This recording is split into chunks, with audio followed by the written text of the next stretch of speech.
कार्यक्रम के प्रायोजक हैं श्री मदन भाई रेखाबेन हुमड़, रूपेन प्राची हुमड़, अनगवीर आर्शवीर हुमड़, रिक्ता विशाल सेठी, आरिका अर्जुन सेठी। अब जब मन और वचन दोनों अशुद्ध हो जाए तो कितने ही तुम धुले हुए कपड़े पहनो, बे कपड़े शुद्ध नहीं बचते हैं, बे कपड़े भी अशुद्ध हो गए, ये तन भी अशुद्ध हो गया। क्योंकि गुस्से में जबड़े भिसते हैं, हाथ कसते हैं, ऐसी स्थिति हो जाती है तो तन अशुद्ध हो गया। क्या हो गया? तन तो ऐसे झुका हुआ वाला ही शुद्ध है, ऐसा वाला शुद्ध नहीं होता। क्योंकि ऐसा वाला शुद्ध नहीं, ये युद्ध है, और ऐसा वाला शुद्ध है। ऐसा वाला और ऐसा वाला क्रुद्ध युद्ध, और ऐसा वाला शुद्ध बुद्ध सिद्ध वो है। इसलिए हमेशा मंदिर में ऐसे जाना चाहिए। कैसे? ओम जय जय जय निस्सही निस्सही निस्सही, नमोस्तु नमोस्तु नमोस्तु, ऐसे झुक करके वहां पर तो किसी की ओर देखने की जरूरत नहीं है, किसी को सुनने की जरूरत नहीं है, किसी से बोलने की जरूरत नहीं है। देखो तो त्रिलोकीनाथ को, और बोलो तो उसकी भक्ति स्तुति को, और सुनो तो उसके गीतों को। इसलिए हम मंदिर गए हैं, और दूसरे काम से हम मंदिर नहीं गए। साथियों, मन शुद्धि, वचन शुद्धि, काय शुद्धि, यार जल शुद्ध है। गुरुदेव हमने वहां पर आहार जल शुद्ध बोल दिया, दोष तो नहीं लगा। मैं उनसे कहता हूं आहार जल तो शुद्ध है, उसका दोष नहीं लगा। तेरे मन का बता, तेरे वचन का बता, तेरे काया का बता कि वो शुद्ध है या नहीं है। हम इस पर फोकस नहीं करते हैं, इस पर ध्यान नहीं देते हैं। जहां ध्यान नहीं देना चाहिए वहां पर ध्यान। साथियों, आपको अपने मन वचन काय की शुद्धि पर ध्यान। अशुद्ध हो गए हैं तो जबरदस्ती चौके में या अभिषेक के लिए मंदिर में घुस करके जो बेचारे शुद्ध हैं उन्हें अशुद्ध मत करो। आपको लग गया मैं अशुद्ध हो गया हूं, आज मैं अब आहार देने के योग्य नहीं हूं, तो आप आहार ना दें। यदि आप वैसे चले गए तो निश्चित तौर पर आपको पूरा चौका अशुद्ध करने का दोष लग गया है। उसका दोष अब आपको फाइनल लगा है। तो हम जो बचा सकते हैं वो बचाना चाहिए। इस प्रकार के प्रश्न पूछ करके होशियारी नहीं दिखाना चाहिए। साथियों, बहुत सारे लोग इस प्रकार के जिसमें होशियारी दिखाई जाती है ना, वैसे प्रश्न करते हैं, लेकिन मैं फिर जवाब भी उनको ऐसा देता हूं कि जीवन भर के लिए होशियारी खत्म हो जाती है। साथियों, दो प्रक्रियाएं पूजा की और दान की हमारे द्वारा होनी चाहिए। भक्ति से आहार दो, श्रद्धा से आहार। लोग कहते हैं कि अरे वर्तमान में तो सच्चे साधु होते ही नहीं हैं, उन्हें आहार देने से कोई फायदा नहीं है और उल्टा पाप लगेगा। क्या कहते हैं? गजब हो गया। हम तो उस परंपरा में जन्मे हुए लोग हैं जहां भक्ति दान के साथ साथ करुणा दान भी सिखाया गया है। कौन सा? करुणा दान भी सिखाया गया है कि तो गरीबों को देखकर, भिखारियों को देखकर, भूखों को देखकर, प्यासों को देखकर, जरूरतमंदों को देखकर वहां पर करुणा से भर करके उन्हें दान दिया कर, उनका पेट भरा कर। उसमें पुण्य मिल रहा है तो जिन्होंने दिगंबर मुद्रा को धारण करके पिच्छी कमंडल को स्वीकार किया है, जो संयम के पथ पर आगे बढ़ रहे हैं, उन्हें आहार देने से कभी पाप नहीं लग सकता। कभी पाप बोलो, कभी पाप नहीं लग सकता। एक बात याद रखिएगा, मैं सच्चा हूं झूठा हूं मैं हूं, ये मैं अपना जानूं कि मैं क्या करूं। लेकिन आप यदि सच्चे मन से आहार देंगे तो आपको सच्चे मुनि को आहार देने का ही पुण्य मिलने वाला है, पाप नहीं मिलने वाला है। पहली बात। दूसरा एक उदाहरण सुनो। कोटा में सफेद गाय सफेद दूध देती है, काली गाय काला दूध देती है, लाल गाय लाल दूध देती है और चितकबरी गाय चितकबरा दूध देती है। ऐसा कोटा में होता है। सत्य है क्या? गुलाब जी आप बोलो, ऐसा नहीं होता ना? पक्का? आपने बोल दिया, अब दूसरे से पूछने की जरूरत ही नहीं। क्या गाय काली हो, लाल हो, सफेद हो, चितकबरी हो, दूध तो प्रकाश जी हरा है, सफेद ही होगा। कैसा होगा? सफेद। साधु द्रव्यलिंगी हो, भावलिंगी हो, मिथ्या दृष्टि हो, सम्यक दृष्टि हो, छठवें गुण स्थान में हो, सातवें गुण स्थान में हो, पांचवें में, चौथे में, तीसरे में, दूसरे में, पहले में, किसी भी गुण स्थान में हो, किसी भी गुण स्थान में हो, किसी का भी शिष्य हो, चाहे आचार्य श्री विद्यासागर जी का शिष्य हो, कुंतु सागर जी का शिष्य हो, पुष्पदन सागर जी का शिष्य हो, किसी का भी शिष्य हो, उनको आहार देने से पुण्य का सफेद दूध ही प्राप्त होने वाला है, उससे पाप का काला दूध तुम्हें मिलने वाला एक गारंटी है। पुण्य का सफेद दूध ही मिलेगा। कौन सा मिलेगा? वही मिलने वाला है। उसके दम पर तुम भोग भूमि और स्वर्ग के सुखों को प्राप्त करोगे, यह निश्चित है। इसीलिए यहां पर भगवान कुंद स्वामी कह रहे हैं, वही सम्यक दृष्टि धर्मात्मा श्रावक है जो भगवान जिनेंद्र की अभिषेक पूर्वक पूजा करता है और यथाशक्ति मुनियों को, साधुओं को आहार दान देता है। आप सब लोग सुनिए,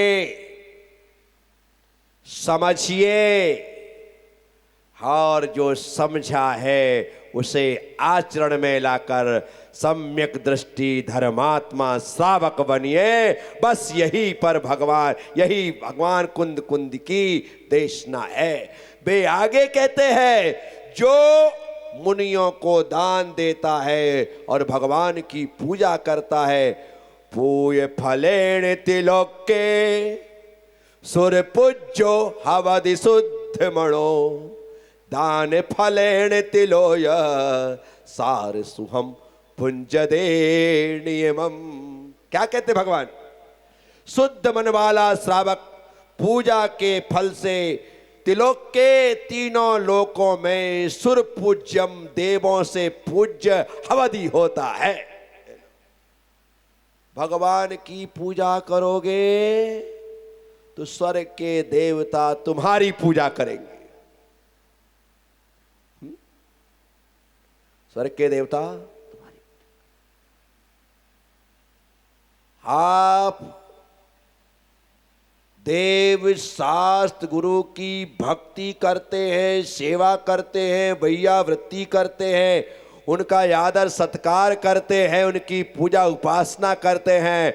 इसीलिए लोग आपको ना जानते हुए भी हाथ जोड़ करके जय जिनेंद्र करते हैं, अन्यथा कौन किसे पूछ रहा है।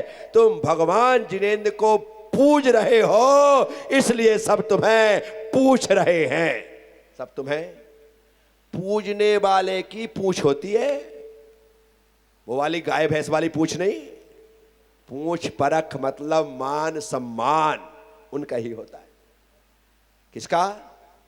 जो पूजते हैं उन्हें लोग पूछते हैं। इसलिए भगवान को पूजिए, दुनिया तुम्हें पूछेगी, तुम्हें माने। आचार्य कहते हैं दान फलेण तिलोय सार सुहम भुंज देणीमम, और दान के फल से तीनों लोक में निश्चय से सार भूत सुख भुंज दे, वह भोगता है वह सुख को। कितने अच्छे फल हैं दोनों कर्म के, पूजा करो या दान करो, फल आपको श्रेष्ठ मिलता है। एक में पूजा के फल से पूजा मिल रही है और दान के फल से सुख मिल रहा है, और यही तो हमें चाहिए। गृहस्थ जीवन में और व्यक्ति को चाहिए क्या? यदि आप मेहनत मशक्कत करके धन का अर्जन करते हैं तो धन के अर्जन का पहला अर्थ होता है कि मेरे परिवार की सारी आवश्यकताएं पूरी हों। मेरे परिवार में जितने लोग हैं सब दोनों टाइम बढ़िया डट करके भोजन ग्रहण करें। इसके अलावा हम सोचते हैं कि यदि हम अच्छे से सुख सुविधाओं के साथ रह रहे हैं तो हमारे घर में जो मेहमान आए, हमारे नाते रिश्तेदार आए, वो भी हमारे यहाँ पर एक दिन, 2 दिन, 4 दिन सुख से रहे, उन्हें भी मैं अच्छे से खिला पिला सकूं। ये हमारी भावना है। हम जो कमा रहे हैं अपने परिवार के लिए, अपने नाते रिश्तेदारों के लिए, इसके साथ साथ साईं इतना दीजिए जामे कुटुंब समाए, और मैं भी भूखा ना रहूं, साधु न भूखा जाए। हम इसलिए कमाते हैं कि मेरा परिवार, मेरे नाते रिश्तेदार सब लोग आनंदित रहे और मैं भी भूखा ना रहूं, मैं भूखा ना रहूं, साधु ना भूखा जाए। और मेरे द्वार पर कोई अतिथि आता है, कोई मेहमान आता है, कोई भी मेरे घर में आता है तो वह भूखा नहीं जाना चाहिए। भूखा 2 रोटी किसी को खिलाने से, 2 रोटी किसी को खिलाने से, किसी को बैठ करके भोजन कराने से, आप एक व्यक्ति को 2 रोटी खिला रहे हो, ये मान करके चलना उसको खिलाई गई 2 रोटियां एक समय का भोजन आपके 100 समय के भोजन की व्यवस्था करता है। क्या आपने एक वक्त किसी का पेट भरा है, अब आपका यह पेट 100 बार इत्मीनान से भरेगा। कितना बड़ा पुण्य है। एक बार एक को जिमाओ और 100 टाइम की व्यवस्था हो गई। अद्भुत है भाई। इसीलिए हमारी संस्कृति में यदि अतिथि हमारे घर में आता है तो श्रावकों के 4 शिक्षा व्रत में चौथे शिक्षा व्रत का नाम है अतिथि सम विभाग। क्या नाम है? अतिथि सम विभाग आपने जो अपने लिए बनाया है उसमें से अब आप अतिथि को खिलाओ। उसमें आचार्य कहते हैं यदि तुम्हें भूखा भी रहना पड़े तो रह जाना, लेकिन अतिथि भूखा नहीं जाना चाहिए। अतिथि भूखा, इसलिए मैं कहता हूं अतिथि को जो खिलाकर खाता है वो जीवन भर खिलखिलाता है। अतिथि को जो खिलाकर खाता है वो जीवन भर खिलखिलाता है। आपको मुस्कुराहट से, खिलखिलाहट से भरे रहना है तो खिलाकर खाने की आदत डालो। साथियों, आप पाएंगे कि खाने में जितना आनंद नहीं आता है, खिलाने में उससे ज्यादा आनंद आता है। लोकेश ने दीक्षा के समय पर लगातार जब तक मैं मधुबन में रहा हर दिन अपनी तरफ से भोजन करवाया। सीधे बोला कि जितना कार्यक्रम है भोजन मेरी तरफ से होगा। लोग एक टाइम का भोजन कराने के लिए 100 टाइम सोचते हैं कि भैया ये करवाए ना करवाए, हो सकता है नहीं हो सकता है। कहीं भाई मना कर देता है, कहीं पत्नी मना कर देती है, कहीं बच्चे मना कर देते हैं, कहीं माँ बाप के देख भैया अभी बहुत खर्चा हो गया है देख ले, सोचते हैं। इस व्यक्ति ने सोचा ही नहीं और मेरी तरफ से सबका भोजन। बाद में मुझे पता चला कि महावीर जयंती आई थी, उसमें भी कहा समाज के लोगों ने, लोकेश बोले हाँ सारी समाज का महावीर जयंती पर भी भोजन। अब जो लोगों का इतना पेट भरेगा क्या उसकी दुआएं इसकी पेटी नहीं भरेंगी? अवश्य भरेंगी। और सब कहेंगे भगवान सबको ही ऐसी शक्ति सामर्थ्य दे जो सबके पेट भरने को तैयार है, उसकी पेटी कभी खाली ना हो, ऐसी लोग दुआएं करेंगे। इस कार्यक्रम के प्रायोजक हैं श्री मदन भाई रेखाबेन हुमड़, रूपेन प्राची हुमड़, अनगवीर आर्शवीर हुमड़, रिक्ता विशाल सेठी, आरिका अर्जुन सेठी।